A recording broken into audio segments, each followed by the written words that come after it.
Halo semua, apa kabar? Jumpa lagi dengan saya Erwin Supandi dari Winner Stocks Indonesia. Bagaimana hari ini tradingnya? Mengawali trading dengan jam yang lebih panjang. Beberapa, mungkin nggak beberapa, mayoritas yang saya tanya atau kita ngobrol, mereka merasa terlalu panjang tradingnya, bosen, atau mungkin gara-gara ini hari Senin kali ya. Hmm, nggak tahu deh nanti kalau bisa ARB balik lagi atau auto reject balik lagi ke seperti sebelum pandemi ya, full di 25%. Wah, rasanya kayak apa? Saya nggak kebayang. Kayaknya lebih enak tradingnya lebih pendek kali ya. But, tato beres.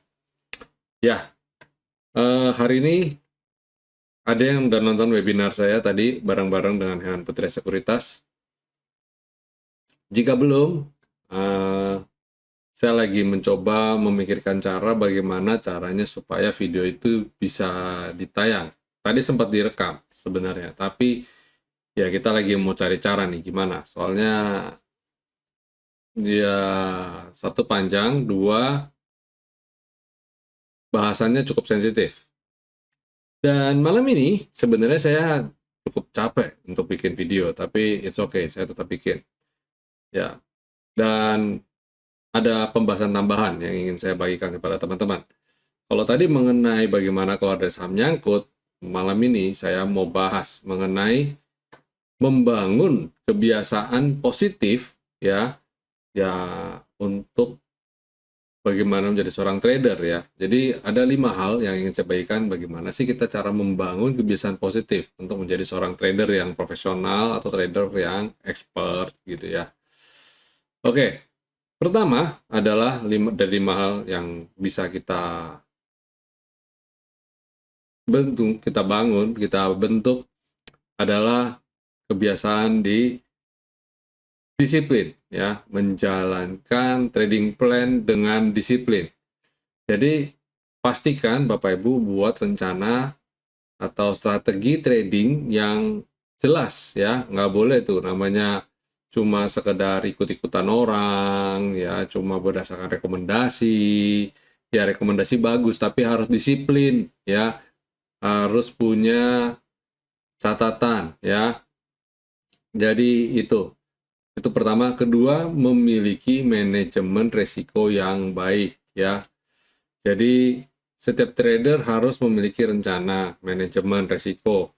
Kalau kita beli saham ini di level sekian, kalau dia turun ke level sekian, kita cut loss. Kalau naik, kita average up.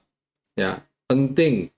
Apalagi berkaitan dengan kayak tadi, supaya terhindar dari saham nyangkut. Ya, jadi harus punya manajemen risiko yang baik. Terus harus bisa belajar dari kesalahan. Jadi, setiap trader pasti ya, kita pasti sering ya mengalami kerugian ya dan kesalahan. Sebenarnya nggak ada benar salah sih dalam trading. Cuma kebetulan market bergerak di luar ekspektasi kita sehingga kita akhirnya mengalami kerugian. Dengan catatan kita analisanya benar loh ya, nggak cuma impulsif, nggak cuma dengar kata orang. Nah, kalau kita sudah lakukan analisa dan tiba-tiba market bergerak tidak sesuai ekspektasi atau tidak sesuai apa yang kita bayangkan, ya bukan salah kita juga gitu loh ya. Jadi yang penting kita sudah melakukan tugas kita. Jadi pastikan kita juga belajar dari kesalahan. Caranya gimana? Tidak lain dan tidak bukan, Bapak Ibu harus punya catatan, harus punya jurnal. Kalau tidak punya catatan, tidak punya jurnal, ya hampir bisa dipastikan kesalahan itu akan berulang. Ya, dan ingat, saham aja punya pattern-nya. Apa yang kita lakukan, itu semua itu ada pattern-nya juga. Oke, itu 3 tadi. Keempat adalah memiliki atau mempunyai disiplin dalam setiap pengambilan keputusan. Jadi, pastikan ya, Bapak Ibu keputusan trading itu harus pada data dan analisa yang objektif. Seperti yang saya sempat mention tadi siang ketika seminar ya, ketika webinar, bahwa saya itu menjaga selalu untuk tetap objektif. Kalau tidak, nanti keputusan yang saya ambil menjadi bias atau menjadi tidak sesuai dengan apa yang sudah saya analisa lagi. Nah, caranya gimana? Pastikan Bapak Ibu setiap kali ngambil keputusan itu nggak boleh pakai emosi, ya nggak boleh baper, bahasa kekiniannya.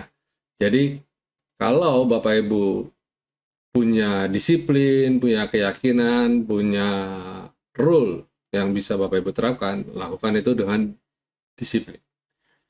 Last but not least, yaitu harus lakukan ini dengan teratur, dengan penuh komitmen, dengan konsisten. Tidak bisa tuh namanya wah ini lagi semangat, rajin catet, rajin analisa, giliran lagi enggak, ya udah nggak analisa, ngikut aja dah, pokoknya penting nurut aja deh. Nggak boleh, ya harus punya komitmen, punya konsistensi yang baik. Ya, teman-teman semua nggak gampang loh, ya. Semua yang saya sebutkan di awal 4 tidak bisa dilakukan dengan baik kalau kita yang nomor 5 ini kita tidak punya komitmen, tidak punya konsistensi. Kenapa? Karena yang 4 tadi sifatnya membangun kebiasaan itu adalah bisa jadi stepping stone atau mungkin batu loncatan dalam membangun awal-awal, ya. Tapi untuk menjadi suatu habit, untuk menjadi suatu yang masuk di dalam refleks, butuh komitmen dan butuh konsisten. Dilakukan secara terus-menerus every single day. Nggak boleh jemu, nggak boleh bosan. Ya, itu harus dilakukan. Oke? Ya, itu tadi 5 hal membangun kebiasaan positif dalam trading saham. Oke? Ya, semoga menyampaikan berguna ya buat teman-teman semua. Dan kita sekarang masuk ke segmen berikutnya, yaitu market review. Bagaimana dengan kondisi market hari ini, bagaimana? Sesuai nggak dengan apa yang kita predik kemarin? Nah, pas banget. Closing di 6825, di level 6827, which is cuma selisih 2 poin doang dari ini. Target kita, ya relevan ya. Bayangin, begitu kuatnya garis-garis yang sudah kita buat, ya luar biasa sekali. Dan IHSG kalau besok dia tidak menguat, dia berpotensi nguji support yang di bawah ini. Ya, jadi jangan terjebak dari euforia saat ini. Pastikan Bapak Ibu punya trading plan yang jelas dan eksekusi sesuai trading plan itu. That's it. Oke? Dan ya, umpamanya masih bergerak sideways, tentu saja kita tidak bisa berharap dia lanjut terus rally panjang, bisa ada swing juga. Ingat, minggu ini adalah minggu pendek, dan transaksi hari ini udah kelihatan ya, dihasilkan cuma 7,55 triliun saja, dan tapi good news-nya adalah asing net buy 589 miliar, itu sesuatu yang baik ya. Terus bagaimana dengan sektoralnya? Kayak DX Basic, ya masih di situ-situ aja, masih seperti itu, belum kemana-mana. Terus habis itu ada consumer cyclicals, koreksi tertahan support, moga-moga bisa segera comeback.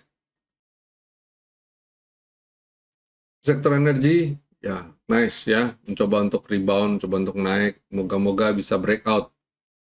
Hari ini sektor energi lumayan, cakep. Sektor finance, bintang lapangan kita hari ini, MVP-nya ini, cakep ya, kemarin kita udah mention. Kalau IHSG rebound, ini sektor ini yang dua. Tadi seminar juga saya sudah ngomong, ya. Saya nggak jemu-jemunya kasih tahu sektor ini. Healthcare masih bergerak sideways dan nggak kemana-mana juga. Industri, nice, modelnya begini, tapi orang bisa bilang kadang-kadang, Pak, ini shooting star, ya. Ini potensi bisa turun lagi. Ya, saya bilang ini masih di bawah, biar bagaimana juga. Mau sampai jualan ya udah jualan aja, kita nunggu aja lagi di bawah, serok lagi. Ya, tapi saya lihat sih kemungkinan menguji level sekitar 1.200-an masih oke. Terus habis itu sektor infrastruktur masih belum kemana-mana, masih di bottom. Ya. Terus terakhir, oh ada consumer non cyclicals. Wow, cakep ya, nguji support. Nanti kita siap-siap serok. Properti masih di situ-situ aja, belum kemana-mana ya, masih nguji resisten, potensi bisa rebound lagi. Terus tekno juga masih malah bikin lower low cenderungannya ini. Dan terakhir transportasi juga sama, lagi nguji support. Nah kalau lihat kayak begini, yang kelihatan ya, kalau sektor finance-nya yang gerakin market. Buktinya apa? Buktinya dia bisa rebound, dan yang lain posisi turun, padahal sektoral turun, tapi IHSG ngikutinnya ke sektor finance. Oke, itu market review kita untuk tanggal 3 April 2023, dan kita masuk segmen berikutnya, yaitu rekomendasi untuk tanggal 4 April 2023. Pertama ada apa? Pertama ada Tower. Silakan amatin Tower. Ya, Tower ini rebound dari support, dari bottom support. Harusnya upside-nya masih cukup baik. Kemudian ada Bumi. Bumi pun sama ya, di tengah emiten batubara yang lain naik, rebound, ini nggak kemana-mana. Nggak heran ya.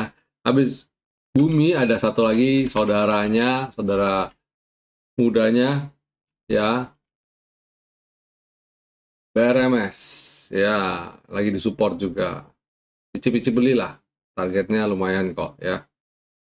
Habis itu Inco juga cakep, walaupun naiknya udah berhari-hari, kita tunggu swingnya aja. Rasanya dia belum selesai.